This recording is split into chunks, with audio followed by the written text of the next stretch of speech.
Good morning mga ka-bakery. Nandito tayo sa isang mga customer natin na magandang lalaki, kamukha ni ano, yung sa probinsyano. Sino ba yun? Sino ba yun? Coco Martin. Tama-tama, may Coco Martin dito. Merong Coco Crunch.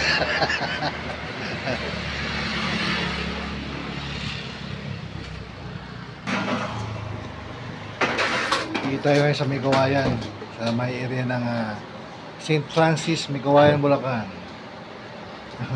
Ito yung ating mga dating customer na nagbabalik.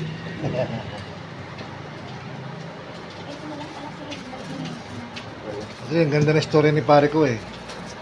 Simula itong baker lang, ngayon may sarili na siyang bakery oh.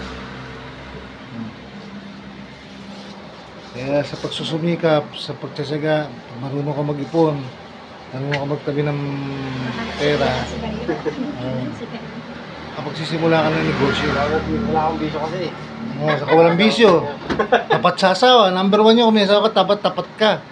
Wag yung tapat ka ng tapat. Dapat lang, no? Isa lang dapat, tapat lang. Diba? May bibiyaya ka sa galing kay Lord. Diba? Basta tapat sa asawa. Pagka medyo may kalokohan mamalasin eh. Ito pa rin kaya bago nating customer si Coco Martin. At ako naman si Coco Crunch.